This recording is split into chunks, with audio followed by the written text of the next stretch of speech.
قال اللہ تبارک و تعالی فی القرآن المجید والفرقان الحمید انا انزلناہ فی لیلۃ القدر وما ادراک ما لیلۃ القدر لیلۃ القدر خیر من الف شہر وقال النبی صلی اللہ تعالی علیہ وسلم ومن قام لیلۃ القدر ایمانا واحتسابا غفر له ما تقدم من ذنبه رواہ البخاری اللہم صلی علی محمد وعلی آل محمد کما صلیت علی ابراہیم وعلی آل ابراہیم انک حمید مجید اللہم بارک علی محمد وعلی آل محمد کما بارکت علی ابراہیم وعلی آل ابراہیم انک حمید مجید رب اشرح لی صدری ویسر لی امری واحلل عقدۃ من لسانی یفقہوا قولی۔ ہر قسم کی حمد و ثنا اللہ مالک العلام ذوالجلال والاکرام کے لیے، جو ساری کائنات کا خالق، مالک، رازق، داتا، دستگیر، بے شمار درود و سلام نبی مکرم رسول معظم محمد مصطفیٰ احمد مجتبیٰ جناب محمد الرسول اللہ صلی اللہ علیہ وآلہ وسلم کی مبارک ذات پہ، جسے اللہ رب العالمین نے ساری کائنات کے لیے رحمت للعالمین بنا کر مبعوث فرمایا۔ پیارے بھائیوں اور معزز خواتین، رمضان المبارک کا تیسرا عشرہ اور یہ مقدس برکتوں والا مہینہ، مبارک مہینہ، آج اس کا تیسرا عشرہ ہے اور یہ آخری عشرہ ہے، اور رمضان کا ہر عشرہ اور ہر دن اور ہر رات رحمت سے بھی بھرپور ہے، مغفرت سے بھی بھرپور ہے اور نجات سے بھی بھرپور ہے۔ اللہ رب الرحمن سے دعا ہے کہ اللہ سبحانہ و تعالی زیادہ سے زیادہ رمضان المبارک کی برکتوں، سعادتوں سے، نعمتوں سے فائدہ مند ہونے کی توفیق عطا فرمائے، اور اللہ پاک پروردگار یہ روزے رکھنا، قیام رمضان، قرآن پڑھنا اپنی بارگاہ میں قبول و منظور فرمائے۔ رمضان المبارک اور قرآن مجید کا آپس میں ایک گہرا تعلق ہے۔ پیارے نبی علیہ الصلاۃ والسلام کی سنت یہ ہے کہ آپ صلی اللہ علیہ وسلم رمضان کے آخری عشرے میں مسجد کے اندر اعتکاف فرمایا کرتے تھے، اور اسی طرح پیارے نبی علیہ الصلاۃ والسلام نے بھی اعتکاف کیا اور آپ کے صحابہ نے بھی اعتکاف کیا، اور پیارے نبی علیہ الصلاۃ والسلام کی ازواج مطہرات نے بھی اعتکاف کیا۔ آپ صلی اللہ علیہ وسلم کی مسجد نبوی صلی اللہ علیہ وسلم میں رمضان بذات خود بڑی برکتوں والا ہے، پھر رمضان کا یہ آخری عشرہ بڑی برکتوں والا ہے کہ پیارے نبی علیہ الصلاۃ والسلام دن کو روزہ رکھتے اور رمضان کے آخری عشرے میں آپ صلی اللہ علیہ وسلم خود بھی جاگتے اور اپنے اہل خانہ کو بھی جگاتے، اور آپ کا جاگنا ذکر و اذکار پر مبنی ہوتا،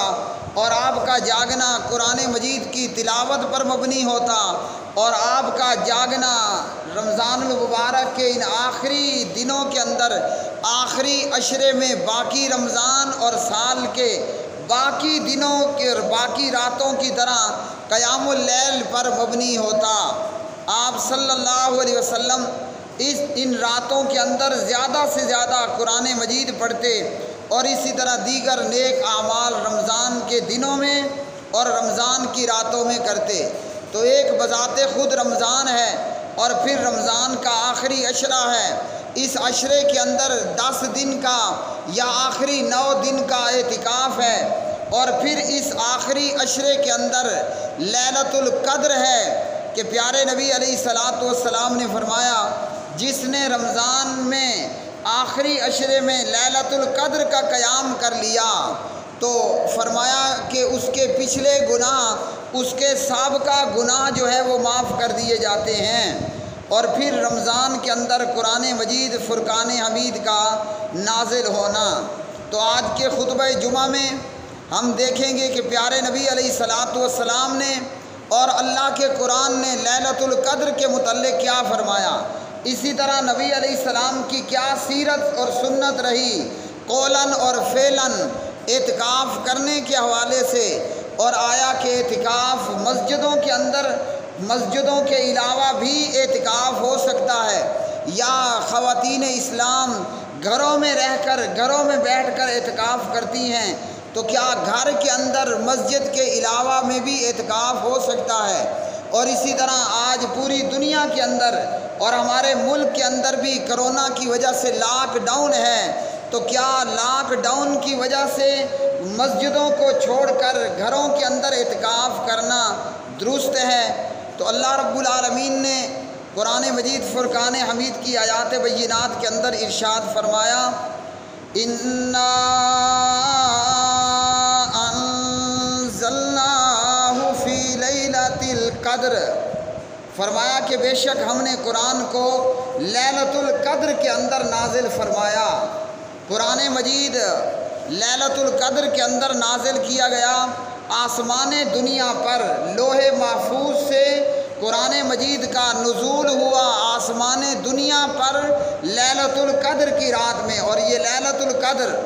رمضان کے آخری عشرے کی طاق راتوں میں سے کوئی بھی کبھی بھی کسی سال بھی کوئی بھی رات وہ لیلۃ القدر کی رات ہو سکتی ہے، وہ 21 رمضان ہو، 23 ہو، 25 ہو، 27 ہو، 29 ہو۔ تو اللہ رب العالمین نے لوح محفوظ سے آسمان دنیا پر قرآن مجید کو نازل کر دیا ایک ساتھ پورے کا پورا لیلۃ القدر کی رات میں، اور پھر آسمان دنیا سے اللہ رب العالمین نے یہ قرآن مجید فرقان حمید جناب جبریل علیہ السلام کو عطا کیا، اور جبریل حضور حضرت محمد الرسول اللہ صلی اللہ علیہ وسلم کی زندگی میں نبوت کے 23 سالوں کے اندر یہ قرآن مجید اللہ کے حکم سے جب جتنا پہنچانے کا حکم ہوا، جبریل یہ قرآن 23 سال کے اندر نبوت کی 23 سالہ زندگی میں تھوڑا تھوڑا لے کر نازل ہوتا رہا۔ تو فرمایا کہ ہم نے قرآن مجید کو لیلۃ القدر میں نازل کیا، یعنی لوح محفوظ سے آسمان دنیا پر، اور آسمان دنیا سے نبی علیہ السلام کے قلب اطہر پر، آپ کے دل مبارک پر 23 سال میں تھوڑا تھوڑا۔ لیلۃ القدر کو لیلۃ القدر کس لیے کہا جاتا ہے؟ لیلہ ہو جائے گی رات، اور القدر کے معنی ہے قدر و منزلت، یعنی قدر و منزلت بڑی عظیم رات، اور اس لیے اس رات کو شب قدر بھی کہتے ہیں۔ اور اسی طرح القدر کا معنی اندازہ اور فیصلہ کرنا بھی ہے کہ لیلۃ القدر کے اندر سال بھر کے لیے فیصلے کیے جاتے ہیں، اور اسی لیے لیلۃ القدر کو یا شب قدر کو لیلۃ الحکم بھی کہا جاتا ہے۔ اور اسی طرح القدر کا معنی تنگی بھی ہے کہ لیلۃ القدر کی رات میں فرشتے اتنی زیادہ تعداد میں آسمانوں سے زمین پر نازل ہوتے ہیں کہ زمین تنگ ہو جاتی ہے۔ لیلۃ القدر یعنی وہ رات کہ جس رات ملائکہ آسمانوں سے اور روح الامین جناب جبریل علیہ السلام اتنی تعداد میں فرشتے آسمانوں سے زمین پر نازل ہوتے ہیں، اترتے ہیں کہ زمین تنگ ہو جاتی ہے۔ اس لیے اس کا نام تنگی کی رات بھی ہے، اور اس لیے اس کا نام لیلۃ القدر بھی ہے کہ اس رات جو عبادت کی جاتی ہے، اس رات کی عبادت اللہ کے ہاں اس کی بڑی قدر اور اس کا بڑا ثواب ہے۔ تو پیارے نبی علیہ الصلوۃ والسلام نے صحیح بخاری باب فضل لیلۃ القدر کے اندر فرمایا، من قام لیلۃ القدر، جس نے لیلۃ القدر کا قیام کر لیا، فرمایا ایمانا و احتسابا، ایمان کی حالت میں اور ثواب کی امید پر، غفر لہ ما تقدم من ذنبہ، اس کے سابقہ گناہوں کو معاف کر دیا جاتا ہے۔ اور اللہ رب العالمین نے فرمایا وما ادراک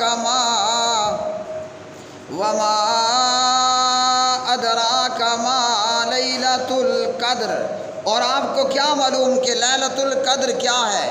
امام ابن عیینہ رحمہ اللہ تعالی فرماتے ہیں کہ جہاں قرآن مجید میں اللہ تعالیٰ یہ الفاظ لے کر آئیں وما ادراکا، تو وہاں پر اللہ نے آپ کو بتا دیا ہے، یعنی اللہ سبحانہ و تعالیٰ آپ کو اس متعلق آگاہ کر دیتا ہے اور آگاہ کر دیا جاتا ہے۔ اور جہاں پر الفاظ آئیں کہ وما یدریکا، تو وہ چیز ہوتی ہے جو اللہ نے آپ کو نہیں بتائی ہوتی۔ اللہ رب العالمین فرماتے ہیں لیلۃ القدر خیر من الف شہر، لیلۃ القدر 1000 مہینوں سے بہتر ہے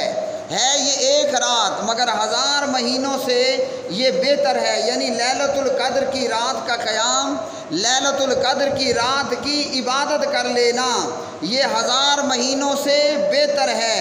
اور فرمایا کہ یہ وہ رات ہے کہ جس کے اندر ملائکہ اترتے ہیں اور روح الامین جناب جبریل علیہ السلام اترتے ہیں۔ تو ایک لیلۃ القدر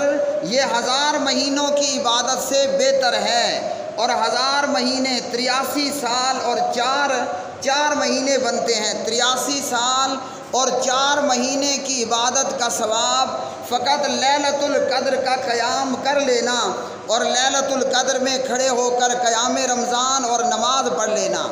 میرے پیارے بھائیوں اور بہنوں، اللہ سبحانہ و تعالیٰ اپنی مخلوق پر بہت مہربان ہے۔ اللہ رب رحمان اپنی مخلوق پر بڑا ہی مہربان ہے، بلکہ حدیث کے مطابق اللہ رب العالمین کی رحمت کے 100 حصے، اللہ کی رحمت کے 100 حصے، اور 100 حصوں میں سے اللہ نے فقط ایک حصہ زمین پر اتارا ہے۔ اللہ نے اپنی رحمت کے 100 حصوں میں سے فقط ایک حصہ جو ہے وہ زمین پر اتارا ہے، اور 99 حصے اللہ نے وہ اپنے پاس رکھے ہیں۔ اور یہ اللہ کی اس اتاری ہوئی رحمت کے 1% کا اثر ہے کہ جنگلی خون خار درندہ وہ بھی اپنے بچوں کے ساتھ پیار کرتا ہے، جنگلی خون خار درندہ وہ بھی اپنے بچوں کے ساتھ پیار کرتا ہے، شیر ہے، بگاڑ ہے، اسی طرح دیگر جنگلی درندے جو انسانوں کو کھا جاتے ہیں، جو بڑی بڑی بھینسوں اور گایوں، یہاں تک کہ جنگلی درندے وہ شیروں کے وہ جو ہے ہاتھیوں کے اوپر بھی حملہ کر دیتے ہیں، مگر یہ اللہ کی رحمت کی اتاری ہوئی رحمت کا ایک حصہ ہے کہ وہ جنگلی درندہ بھی اپنے بچے کے ساتھ پیار کر رہا ہوتا ہے۔ تو اللہ رب العالمین اپنی مخلوق پر بڑا مہربان ہے۔ اب اللہ نے لیلۃ القدر کی ایک رات کو 1000 مہینے کی عبادت، 83 سال اور 4 مہینوں کی عبادت سے بہتر قرار دے دیا اور بہتر بنا دیا۔ اللہ کیا چاہتا ہے؟ اللہ رب العالمین ہمیں یہ پیکج دیتا ہے، یہ پورا رمضان المبارک، یہ رمضان کریم، یہ اللہ کا ہمارے اوپر ایک پیکج ہے کہ سال بھر جس قدر گناہوں میں زندگی گزار دی، رمضان کے روزے رکھ لو تو گناہ معاف، نماز تراویح پڑھ لو تو پچھلے گناہ معاف، اور اسی طرح قیام اللیل میں لیلۃ القدر کو پا لو تو بھی تمہارے گناہ معاف۔ لیکن یہاں یاد رکھیے، یہ گناہ وہ معاف ہوں گے جو صغیرہ گناہ ہیں، یہ نہیں کہ ایک آدمی چوری کرتا رہا، ایک آدمی ملاوٹ کرتا رہا، ایک آدمی ڈاکے مارتا رہا، ایک آدمی لوگوں کی زمینوں پر قبضے کرتا رہا اور اب فقط وہ لیلۃ القدر کا جو ہے وہ قیام پالے تو اس کے گناہ معاف نہ، یہ صغیرہ گناہ معاف ہوں گے، کبیرہ گناہوں کے لیے باقاعدہ توبہ کی شرائط کے ساتھ توبہ کرنی پڑے گی۔ اگر بندے کا معاملہ بندوں کے ساتھ ہے، اگر بندے کا معاملہ بندوں کے ساتھ ہے تو جس کے ساتھ زیادتی کی ہوگی اس کا بھی ازالہ کرنا ہوگا، فقط توبہ کرنے سے معاملہ حل نہیں ہوگا۔ اللہ رب العالمین فرماتے ہیں تنزل الملائکۃ والروح فیہا بإذن ربہم من کل امر۔ لیلۃ القدر کی رات میں فرشتے اور روح جناب جبریل علیہ السلام پروردگار کے حکم سے ہر کام کے لیے نازل ہوتے ہیں، یعنی اس رات میں سال بھر کے لیے فیصلے کیے جاتے ہیں۔ سلام ہی حتی مطلع الفجر، لیلۃ القدر کی رات یہ طلوع فجر تک سلامتی ہی سلامتی ہے، یعنی یہ رات معتدل رات ہوتی ہے، گرمیاں ہیں تو گرمی نہیں ہوگی، موسم بالکل برابر موسم ہوگا، اور اگر سردیاں پڑ رہی ہیں تو یخ سردی نہیں ہوگی بلکہ نارمل رات ہوگی۔ تو یہ لیلۃ القدر، اور پیارے نبی علیہ السلام نے لیلۃ القدر کے حوالے سے فرمایا کہ اسے رمضان میں آخری عشرے کی طاق راتوں میں تلاش کرنا ہے۔ اب پیارے نبی علیہ السلام جن کے متعلق اللہ نے بتایا قد غفر اللہ نے بتایا لیغفر لک اللہ ما تقدم من ذنبک، سورۃ الفتح میں فرمایا کہ اللہ نے آپ کی اگلی پچھلی خطائیں معاف کر دیں۔ جب معصوم پیغمبر کا یہ حال ہے، جب معصوم پیغمبر حضرت محمد الرسول اللہ صلی اللہ علیہ وسلم کا یہ حال ہے کہ وہ پوری رات عبادت کرتے ہیں اور آپ کے پاؤں سوج جاتے ہیں اور ورم پڑ جاتے ہیں اور کھڑے کھڑے نبی علیہ السلام تھک جایا کرتے ہیں، یہ معصوم ہیں اور اگلی پچھلی خطائیں معاف ہیں، لیکن اس کے باوجود اتنی عبادت، تو پھر ہمارا حق کیا بنتا ہے کہ ہم جو اوپر تلے اندر نیچے ظاہراً باطناً گناہوں سے لتھڑے ہوئے ہیں اور بھرے ہوئے ہیں۔ اسی طرح رمضان المبارک کے اس آخری عشرے میں اعتکاف کرنا، تو ہمارے ملکوں میں عام طور پر لا علمی اور بے علمی کی وجہ سے خواتین جو ہیں وہ خواتین اسلام وہ گھروں کے اندر اعتکاف کرتی ہیں، جبکہ قرآن مجید کا فرمانا بھی یہی ہے، اور امام بخاری رحمہ اللہ صحیح بخاری کے اندر یہی لائے ہیں کہ صحیح بخاری کتاب الاعتکاف یا صحیح بخاری باب اعتکاف النساء، عورتوں کا اعتکاف کرنا۔ پیارے نبی علیہ السلام نے مسجد کے اندر ہی اعتکاف کیا ہے، اور جب آپ صلی اللہ علیہ وسلم وفات پا گئے تو آپ کی وفات کے بعد ازواج مطہرات رضوان اللہ تعالی علیہن اجمعین نے باقاعدہ مسجد کے اندر ہی اعتکاف کیا۔ اگر خواتین کے لیے مسجد میں مکمل اور بھرپور منظم نظام ہو تو خواتین بھی مسجد کے اندر ہی اعتکاف کریں گی، اور اگر مسجدوں کے اندر اہتمام اور انتظام نہ ہو تو پھر گھر کے اندر اعتکاف نہیں ہوتا۔ سورۃ البقرہ پارہ نمبر 2 ہے، اللہ رب الرحمن نے فرمایا وَأَنْتُمْ عَاكِفُونَ فِي الْمَسَاجِدِ، اور جب تم اعتکاف کیے ہوئے ہو مسجدوں کے اندر تو اعتکاف جو ہے وہ مسجد ہی کے اندر ہوگا، مسجد کے علاوہ نہیں۔ یہی کام پیارے نبی علیہ السلام نے کیا، اور یہی پیارے نبی علیہ السلام کی ازواج مطہرات نے کیا۔ اب موجودہ لاک ڈاؤن کی صورتحال میں جہاں پر مسجدوں میں اعتکاف کرنے سے روک دیا گیا تو کیا گھروں کے اندر اعتکاف ہو سکتا ہے؟ لاک ڈاؤن کی مجبوری میں اور کرونا کی وجہ سے، تو لاک ڈاؤن ہو یا کوئی اور معاملہ ہو، اعتکاف ہمیشہ مسجد کے اندر ہی ہوگا۔ نبی پاک علیہ السلام کی بھی یہی سنت ہے، اور پیارے نبی علیہ السلام کے بعد آپ کی ازواج مطہرات اور صحابیات اور صحابہ کرام رضوان اللہ علیہ مجمعین ان کے ہاں بھی یہی۔ تو اس رات میں لیلۃ القدر کو تلاش کرنا اس آخری عشرے میں اور عبادت کرنا، اور پھر جو لیلۃ القدر کو پا لے اللہ رب العالمین اس کے سابقہ گناہوں کو معاف فرما دیتے ہیں۔ اللہ رب الرحمن سے دعا ہے کہ اللہ رب العالمین ہمیں زیادہ سے زیادہ عبادت کرنے کی توفیق عطا فرمائے، اور اللہ رب العالمین ہماری یہ کوششیں اور کاوشیں قبول منظور فرمائے، اور اس کا بہترین بدلہ دنیا میں اور آخرت کے اندر عطا فرمائے۔ اقول قولی ھذا استغفر اللہ لی ولکم ولسائر المسلمین والمؤمنین۔